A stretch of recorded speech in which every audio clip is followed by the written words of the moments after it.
Hello there, welcome to the Football Bloc. My name is Brandon, and today we're going to look ahead to the opening game of the World Cup, the 2022 World Cup, Qatar versus Ecuador, and I'm going to give you my predictions. If that sounds interesting, then let's hop right into it.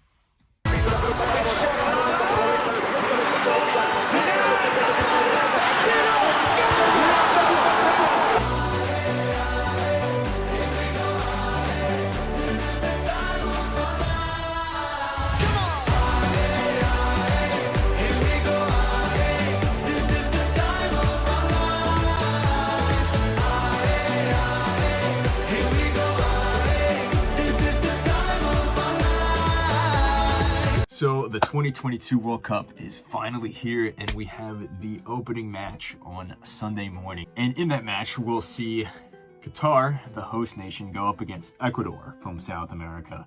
And it's not the most, titan clash of a matchup to have in the opening match of the World Cup. But, to be honest, a lot of the World Cup opening matches have not been, two huge teams facing off against each other. I mean, 4 years ago, we just had Russia versus Saudi Arabia. In 2010, you had South Africa versus Mexico. It's not every time you see like a, Argentina versus, Brazil or something like that in these opening matches. But that being said, this is still a matchup worth watching. I mean, obviously, every World Cup match is one worth watching. But this one, in my opinion, is also particularly interesting.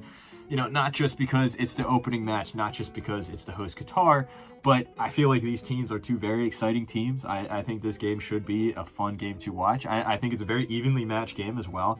I don't think that either team is a bad team. A lot of people are underrating both of these teams, actually. A lot of people, are sleeping on Qatar and Ecuador. I think that they're both very talented teams. Not only that, it'll be a really good litmus test to see what quality these teams really are. Because like I just said, I think they're good teams, but it'll be interesting to see what form they carry into this tournament. It'll be really interesting to see, for example, how Qatar does against the South American team, how Ecuador does against a team like Qatar that plays very differently than them, for example. Obviously, Qatar, this is their first ever World Cup match. This is the first time they've qualified for a World Cup. Obviously, they qualified as host. That is not to say that they lack international experience. As I've talked about on this channel before, they played at the Copa America before. They played at the Gold Cup. They played in the Arab Cup. They also played in the Asian Cup, and they won the Asian Cup. They're the reigning Asian champions. So they do have a lot of international experience. Ecuador, on the other hand, within the past few decades, they have been relatively regulars at the World Cup. They weren't at 2018, but they did play in 2014. They were also there in 2006 as well. And they didn't do too well in both of those tournaments, but they had respectable showings. They weren't, complete minnows. They weren't blown out in each and every game or something like that. When you look at these two teams up against each other, I think they do have very contrasting styles of play.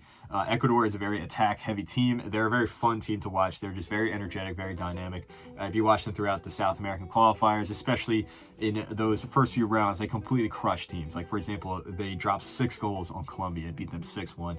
They have a lot of very dynamic attackers, and one guy that I would say you have to watch out for is Gonzalo Plata. I think he is a very, very talented player, one that not many people know a lot about. He is a winger for Real Valladolid, and he's just a very, very explosive player, the kind of guy that could switch the match just with, one single move, one single pass, one shot, things like that. Qatar, on the other hand, now they have a very unique style of play where they're very good in possession. They can hold the ball. They're very technical. If you watch this team, they have some beautiful passages of play, beautiful passes they string together and things like that, but they're not a possession-based team. They're more of a counter-attacking team. They can really tear you apart in transition. It is in that method of bringing the ball from one side of the pitch to the other where you can really see that really succinct and really beautiful style of play that these guys have together. And it makes sense if you look at this team. They all play in Qatar in the domestic league. They've been playing for this team for a long time. Some of these guys have, 150 caps, 120 caps, 80 caps. These guys have been playing together for a long time. One player in particular to watch out for, in my opinion, is Hassan El Haidos. He's the captain of Qatar.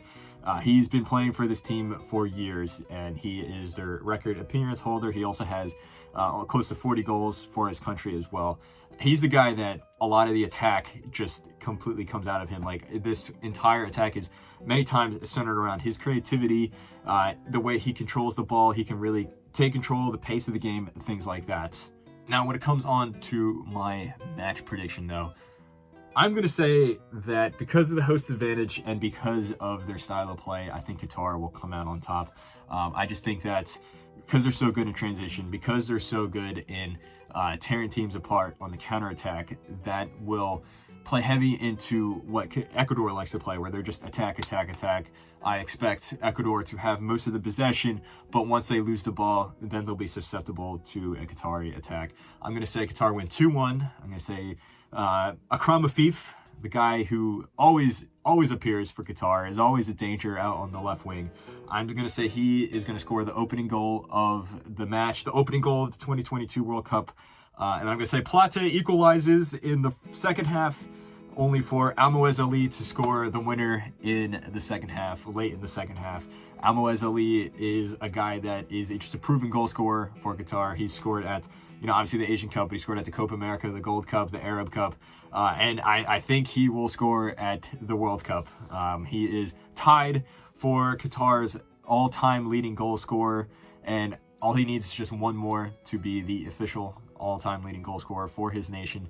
And I think he's going to score the winner in this game. Like I said, Qatar come out 2-1 winners. I don't think Ecuador is going to play bad. I think it's going to be very tight. I think it's going to be a very exciting game. I hope it's an exciting game. But anyway, guys, let me know what your predictions are in the comments below. Do you think that Ecuador are going to win? Do you think that they just have much more talent, much more European-based talent, or European or American-based talent than Qatar, for example?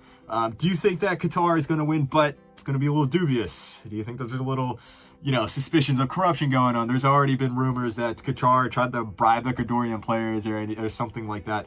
Let me know what you think in the comments below. Don't forget to like, comment, and subscribe. Anyway, guys, my name is Brandon. This has been the Football Bloc. I hope you guys have a nice rest of your night.